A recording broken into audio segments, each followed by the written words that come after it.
હવે એક અગત્યનો પ્રશ્ન બહુ પૂછાય છે પરીક્ષામાં, આ તમારે તૈયાર કરી જ નાખવાનું.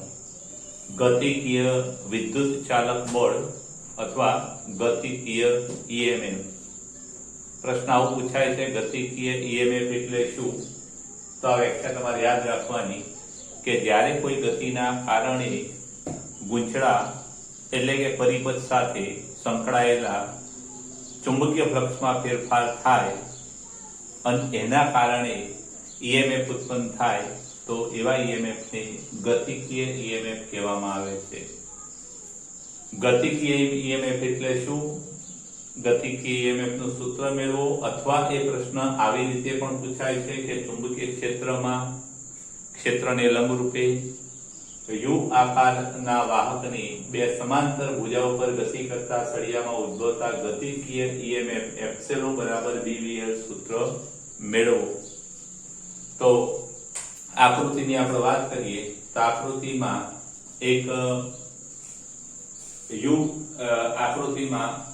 યુ આકારની એક વાહક ફેમ અથવા યુ આકારનો એક વાહક સદિશ B સમાન ચુંબકીય ક્ષેત્રમાં તેનું સમતલ ચુંબકીય ક્ષેત્રને લંબ રહે તે રીતે દર્શાવેલ છે અથવા તો રાખેલ છે.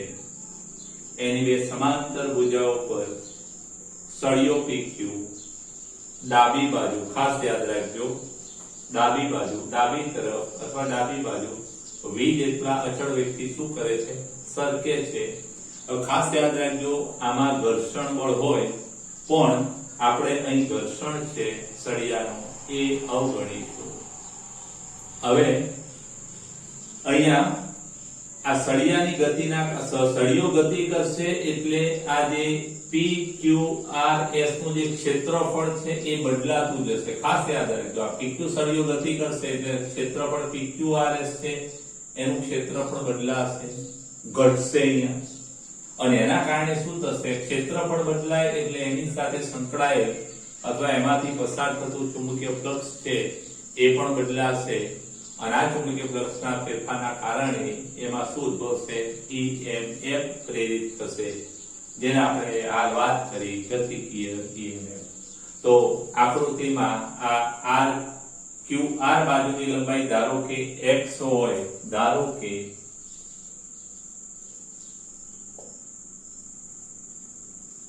QR બરાબર x અને PQ બરાબર L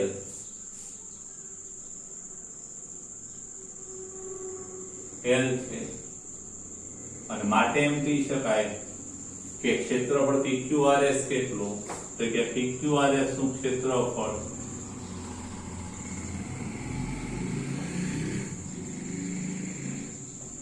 લંબાઈ ગુણ્યા પહોળાઈ થાય. અને માટે આ PQRS સાથે સંકળાયેલ ચુંબકીય ફ્લક્સ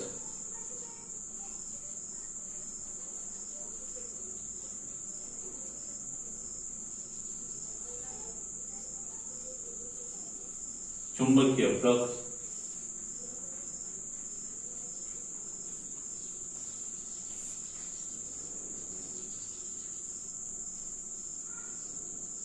phi b કેટલું થાય? phi b is equal to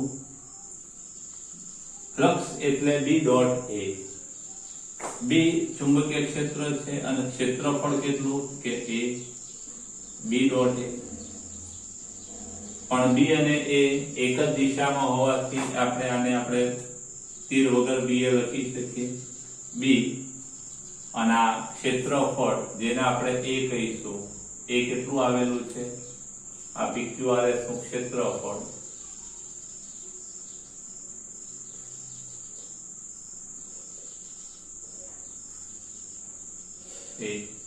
A બરાબર L ગુણ્યા x. આ સમીકરણ નંબર આપણું. હવે અહીં ખાસ યાદ રાખજો કે આ સળિયો ગતિ કરે છે એટલે x બદલાશે, અને x બદલાશે એટલે આ ક્ષેત્રફળ બદલાશે અને EMF પ્રેરિત થશે. એટલે ફેરેડેના નિયમ મુજબ આપણે શું કહી શકીએ? તો ફેરેડેના નિયમ મુજબ ફેરેડેનો નિયમ આપણે જાણીએ છીએ કે પ્રેરિત EMF નું મૂલ્ય ફ્લક્સના ફેરફારના સમય દરના ઋણ મૂલ્ય જેટલું હોય છે એટલે ત્વરિત વિચલક પર x0 બરાબર શું થાય માઈનસ d phi b ભાગ્યા dt અને માટે ત્વરિત વિચલક પર x0 is equal to minus d dt of phi b ની જગ્યાએ શું મુકાય b l x અને માટે પ્રેરિત વિચલક બળ x0 is equal to b અચળ છે લંબાઈ l અચળ છે ખાસ યાદ રાખજો b સમાન છે આ સમાંતર ભુજાઓ વચ્ચેનું અંતર l પણ અચળ છે એટલે d dt x પર જ લાગશે એટલે dx ભાગ્યા dt આગળ માઈનસ ચિહ્ન આ સમીકરણ નંબર આપણું આ 2 પણ વેગ v બરાબર શું થાય वेग v बराबर dx by dt પણ અહીંયા x નું મૂલ્ય ઘટતું હોવાથી આપણે અહીંયા શું મૂકીશું dx by dt આગળ માઈનસ મૂકીશું એટલે માઈનસ dx by dt બરાબર v અને માટે અહીંયા વિચલક બળ x0 બરાબર શું થશે તો કે માઈનસ b l અને આ માઈનસ આપણે અહીં પાછળ આપી દઈએ એટલે માઈનસ dx by dt થશે આ માઈનસ આપણે આને આપી દઈએ તો આપણું x0 નું સૂત્ર થશે b l v અથવા તો એને એમ કહેવાય b v l આ જે સમીકરણ મળ્યું એ સમીકરણને ગતિકીય EMF કેમ કહેવામાં આવે તો કે વેગ સળિયાની ગતિના કારણે મળે છે અહીં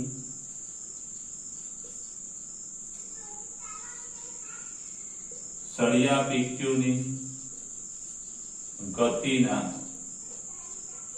કારણે EMF મળે છે અને માટે x0 બરાબર bvl ને શું કહેવાય છે ગતિકીય EMF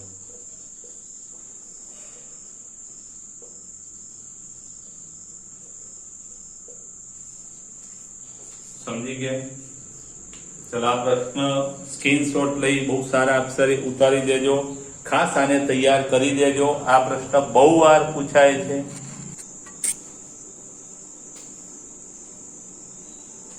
હવે લોરેન્સ બળ વડે ગતિકીય EMF આપણે સમજીએ તો ખાસ યાદ રાખજો અહીંયા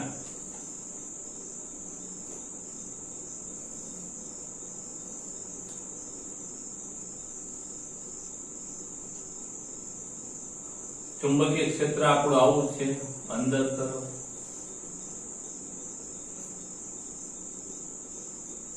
અને બી પ્રેરણા ચુંબકીય ક્ષેત્રમાં આ સળિયો છે PQ જે v વેગથી ગતિ કરે છે ખાસ ધ્યાન રાખજો આકૃતિમાં બી પ્રેરણા ચુંબકીય ક્ષેત્રમાં l લંબાઈનો સળિયો PQ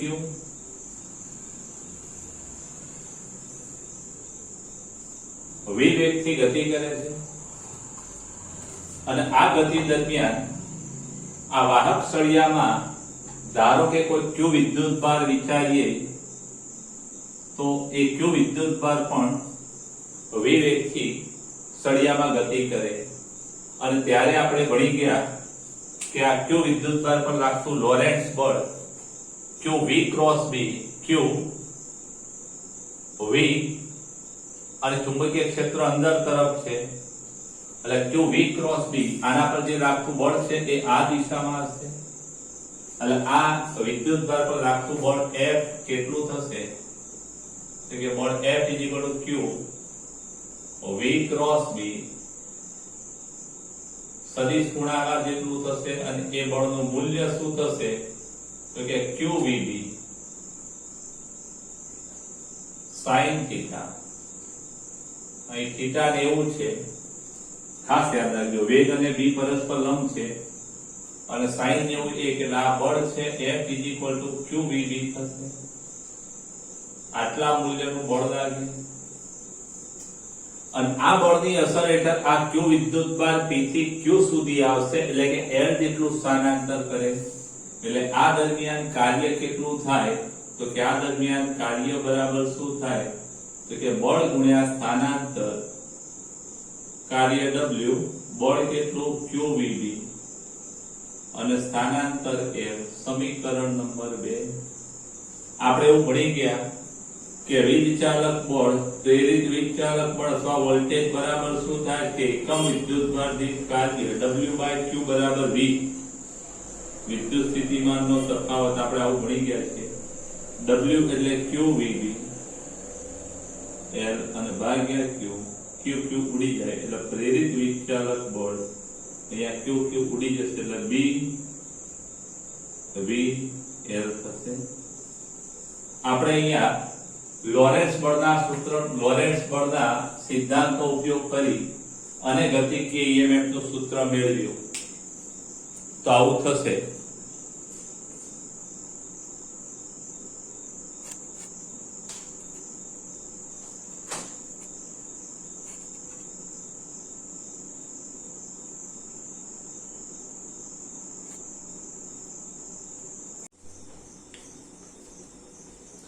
આમાં એક નાની વાત જરા લઈ લઈએ કે અહીંયા લોરેન્ટ્ઝ બળનું સૂત્ર આપણે આવું ભણી ગયા કે બળ F =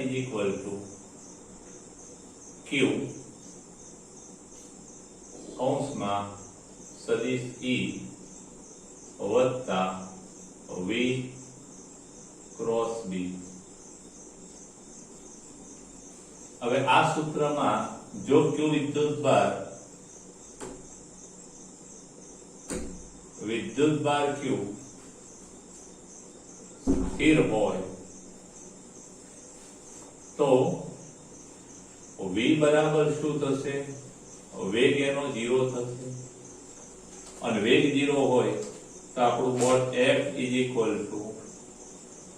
Q સદિશ E આ V0 એટલે 0 ગુણ્યા B0 0 વત્તા E એટલે કે અહીંયા જે કઈ વિદ્યુતભાર ગતિ કરે છે એ માત્ર વિદ્યુત ક્ષેત્રના કારણે મળે છે એટલે વિદ્યુત ક્ષેત્રના કારણે વિદ્યુતભાર પર બળ લાગે અને ગતિ થાય છે એટલે એનો મતલબ એ થાય કે જો વિદ્યુતભાર સ્થિર હોય અને વિદ્યુત પ્રવાહ રચાય તો વિદ્યુત ક્ષેત્ર હાજર હોવું જોઈએ એટલે હવે આપણે એમ કહી શકીએ કે આ ચુંબકીય ક્ષેત્ર જે સ્થિર છે એની જગ્યાએ જો ચુંબકીય ક્ષેત્ર સ્થિર ના હોય તો આ વિદ્યુતભાર સ્થિર હોય તો પણ એના પર બળ લાગે એટલે કે સ્થિર વિદ્યુત ક્ષેત્રની ગેરહાજરીમાં પણ વિદ્યુત પ્રવાહ રચાય એટલે કે પ્રેરિત પ્રવાહ રચાય એ માટે એટલે આપણે એમ કહી શકીએ કે પ્રેરિત પ્રવાહ રચાય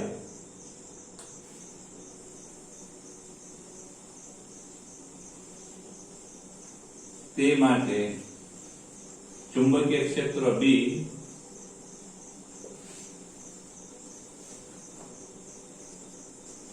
સમય સાથે બદલાતું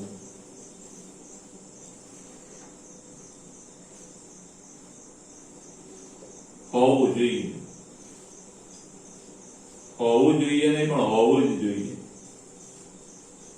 સમય સાથે બદલાતું ચુંબકીય ક્ષેત્ર હોય તો જ પ્રેરિત EMF મળે કારણ કે વિદ્યુત ક્ષેત્રની ગેરહાજરીમાં વિદ્યુત ચાલક બળ મળે છે અથવા વિદ્યુત પ્રવાહ રચાય છે એટલે સમય સાથે બદલાતું ચુંબકીય ક્ષેત્ર હોય તો સ્થિર વિદ્યુતભાર પર પણ બળ લાગે અને એના કારણે શું મળે તો કે વિદ્યુત પ્રવાહ રચાય એટલે એનો મતલબ એ થયો કે પ્રેરિત પ્રવાહ રચવા માટે સમય સાથે બદલાતું જતું ચુંબકીય ક્ષેત્ર જોઈએ અને આ સમય સાથે બદલાતું જતું ચુંબકીય ક્ષેત્ર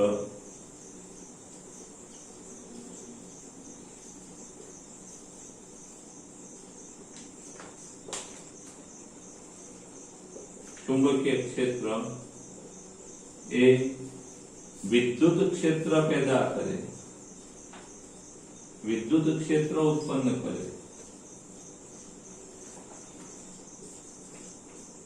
ખાસ ધ્યાન રાખજો અહીંયા વિદ્યુત ક્ષેત્રો બે મળ્યા એક સ્થિર વિદ્યુતભારના કારણે પણ વિદ્યુત ક્ષેત્ર મળે કે q/r² બની ગયા, અને બીજું સમય સાથે બદલાઈ જતા ચુંબકીય ક્ષેત્રના કારણે પણ વિદ્યુત ક્ષેત્ર મળે. તો આ જે બંને ક્ષેત્રો છે એ કેવા છે? એકબીજાથી ભિન્ન છે. સમય સાથે બદલાઈ જતા ચુંબકીય ક્ષેત્ર એટલે કે વિદ્યુતભાર, સ્થિર વિદ્યુતભાર નું વિદ્યુત ક્ષેત્ર અને સમય સાથે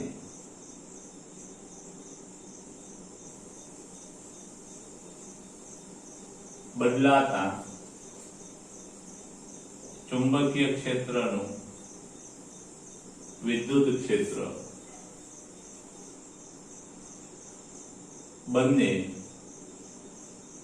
ભિન્ન છે. ખાસ યાદ રાખજો, પેલું સમય સાથે બદલાતા ચુંબકીય ક્ષેત્રના કારણે મળતું છે અને પેલું છે એ વિદ્યુતભારના કારણે છે. બંને છે વિદ્યુત ક્ષેત્રો. આપણે આગળ એ પણ ભણી ગયા કે કોઈ ચુંબકીય ક્ષેત્ર છે એ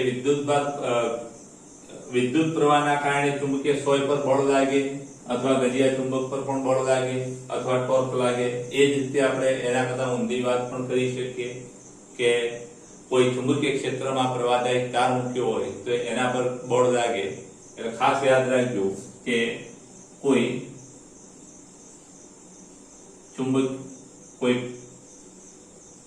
પ્રવાહના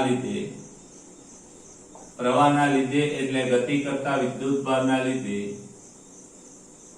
ચુંબકીય સોય પર અથવા ચુંબક પર બળ કે ટોર્ક લાગે.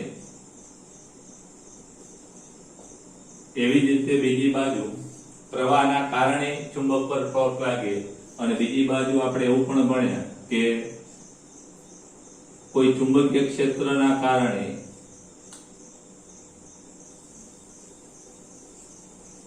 ક્ષેત્રમાં ગતિ કરતા વિદ્યુતભાર પર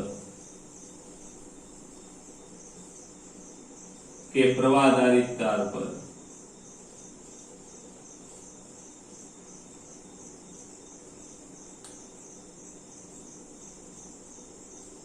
બળ લાગે છે.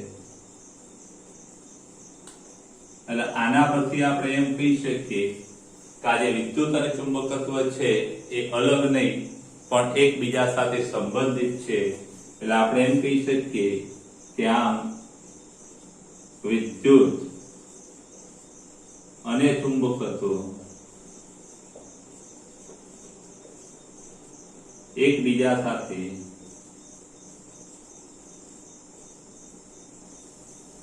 સંબંધિત છે,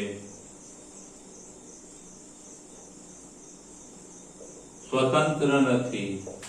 ખાસ યાદ રાખજો. આ સાથે આ એક ટોપિક પૂરો થાય છે.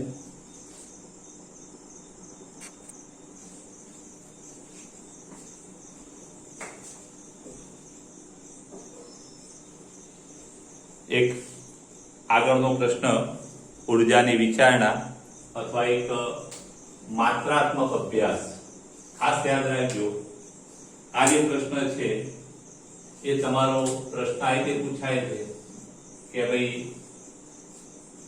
ચુંબકીય ક્ષેત્રને લંબરૂપે સળિયો v વેગથી ગતિ કરે ત્યારે તેની ગતિ માટે યાંત્રિક પાવર એ એના વિદ્યુત પાવર જેટલો હોય છે. એટલે કે યાંત્રિક પાવર અને વિદ્યુત પાવર સમાન હોય છે એવું સાબિત કરો. મેં અહીંયા પ્રશ્ન ટૂંકમાં લખ્યો છે.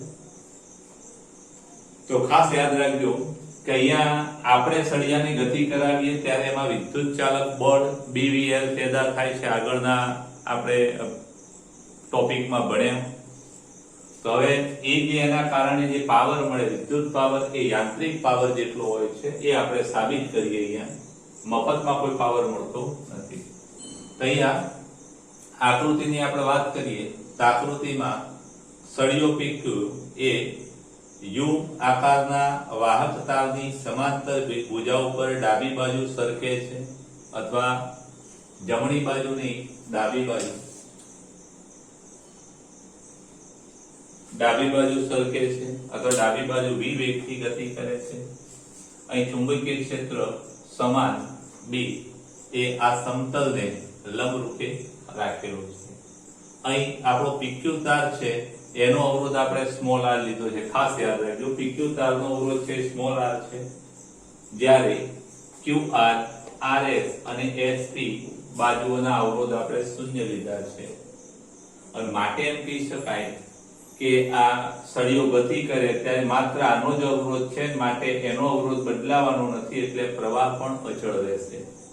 એટલે આપણે એમ કહી શકીએ કે રૂપમાં પ્રવાહ I બરાબર શું થશે કે પ્રવાહ બરાબર વિચાલક બળ ભાગ્યા અવરોધ. અહીં અવરોધ સ્મોલ r જ છે. એપ્સિલોન નું સૂત્ર આપણે BVL ભણી ગયા અને ભાગ્યા r. આવું થશે. આ સમીકરણ નંબર આપણું આ એક. આટલું પ્રવાહ મળશે. હવે આ પ્રવાહના કારણે સળિયા પર લાગતું બળ છે એ કેટલું થાય તો આ પ્રવાહ આધારિત તાર PQ પર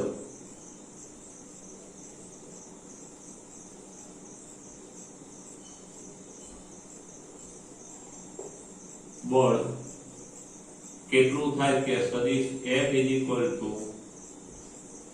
IL ક્રોસ B આપણે ભણેલા છીએ, પણ L અને B કેવા છે તો ખાસ ધ્યાન રાખજો. અહીંયા જે પ્રવાહ છે એ કઈ દિશામાં હશે તો કે V ક્રોસ B, એટલે પ્રવાહ આ દિશામાં છે. આમાં પ્રવાહની દિશા આ છે I,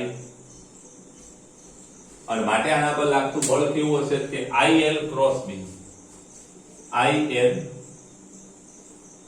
પ્રવાહ દિશામાં છે એટલે IL આ દિશામાં, ચુંબકીય ક્ષેત્ર અંદર તરફ છે એટલે આપણે આમ કહી શકીએ કે IL અને ચુંબકીય ક્ષેત્ર અંદર તરફ ક્રોસ B, એટલે બળ જે છે એ આ દિશામાં લાગશે. એટલે અહીંયા હું માત્ર લાલ કલરથી આ બળની દિશા બતાવું છું. બળ આ દિશામાં લાગશે, બળ F. એટલે આટલું એના પર બળ લાગશે, બળ F IL ક્રોસ B. આ બળનું મૂલ્ય કેટલું તો કે આ બળ કઈ તરફ લાગે છે તો કે સળિયાની ગતિની વિરુદ્ધ દિશામાં.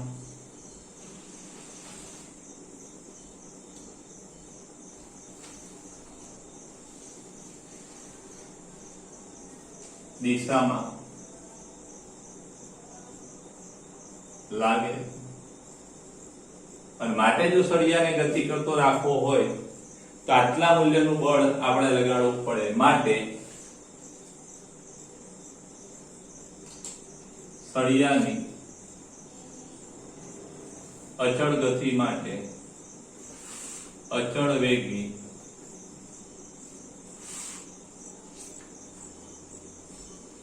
તેના પર ડાબી બાજુ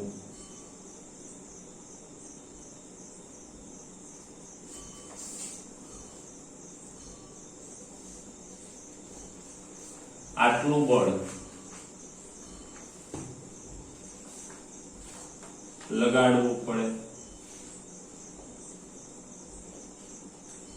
આટલા મૂલ્યનું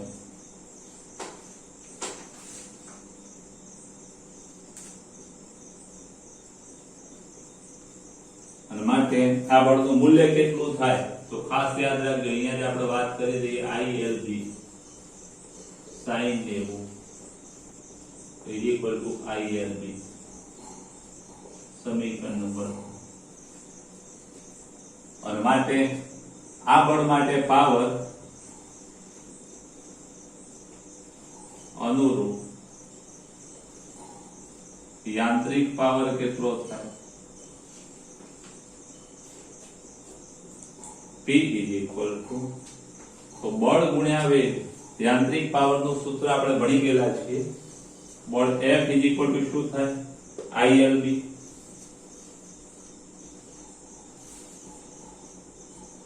I બરાબર શું થાય તો કે BVL ભાગ્યા B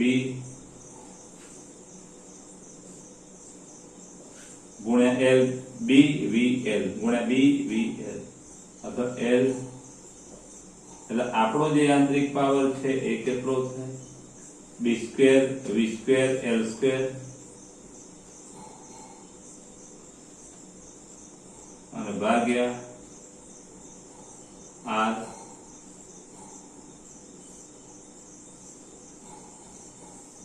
આટલો યાંત્રિક પાવર થાય. હવે આ યાંત્રિક પાવર જેટલો વિદ્યુત પાવર મળે છે જરા જોઈએ. તો વિદ્યુત power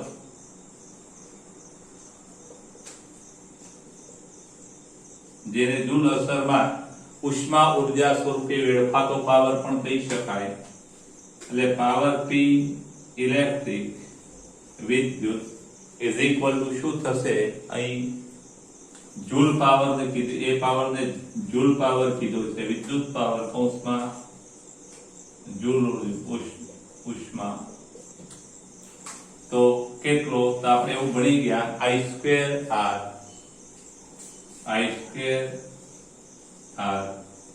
is equal to I કેટલા? તો કે BVL ભાગ્યા R. I બરાબર BVL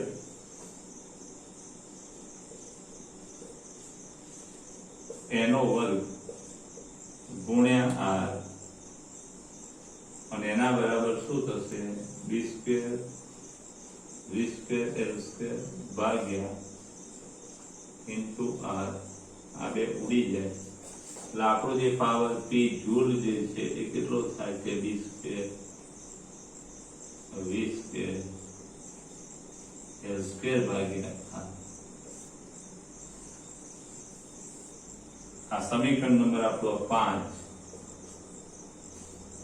સમીકરણ 4 અને 5 પરથી શું કહી શકાય? સમીકરણ 4 અને 5 પરથી પાવર P બરાબર PJ એટલે યાંત્રિક પાવર વિદ્યુત પાવર જેટલો થાય. સ્ક્રીનશોટ લઈ લેજો.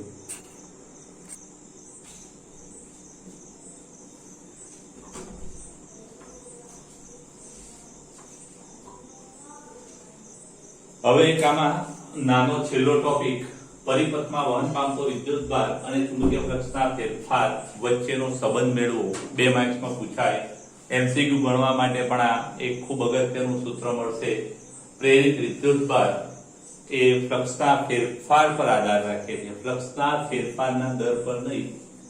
તો ખાસ યાદ રાખજો કે આપણે એવું ભણી ગયા કે પ્રેરિત ઈએમએફ નું મૂલ્ય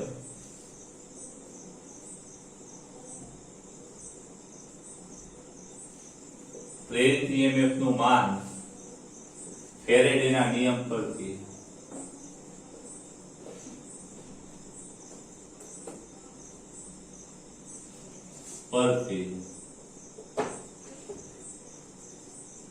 એપ્સિલોન બરાબર શું થાય કે ડેલ્ટા ફ્લક્સના ફેરફારનો સમય દર આવું થશે.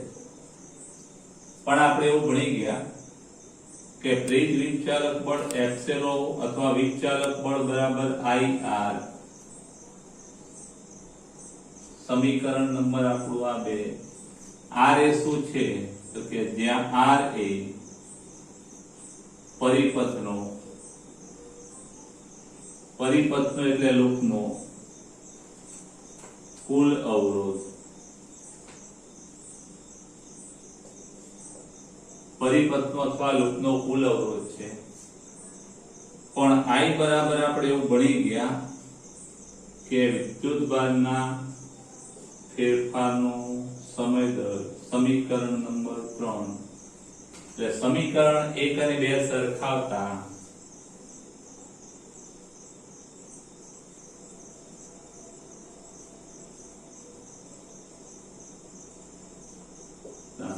એપ્સિલોન એટલે ડેલ્ટા phi v ભાગ્યા ડેલ્ટા t. આ એપ્સિલોન આના બરાબર એટલે IR is equal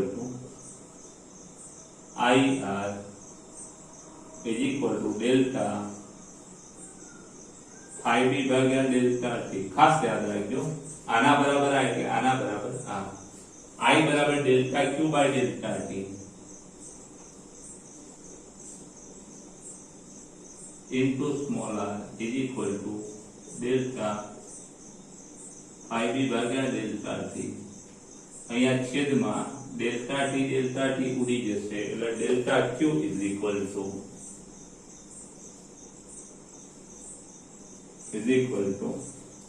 delta phi b આ r છેદમાં જશે એટલે કે delta ફ્લક્સનો ફેરફાર ભાગ્યા r.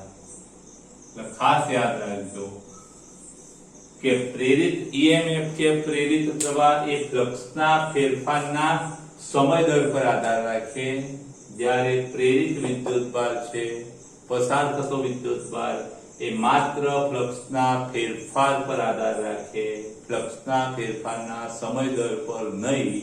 આ બહુ મહત્વની વાત છે, ખાસ યાદ રાખજો. પ્રેરિત વિદ્યુતભાર ફ્લક્સના ફેરફાર પર આધાર રાખે, ફેરફારના દર પર આધાર રાખતો નથી.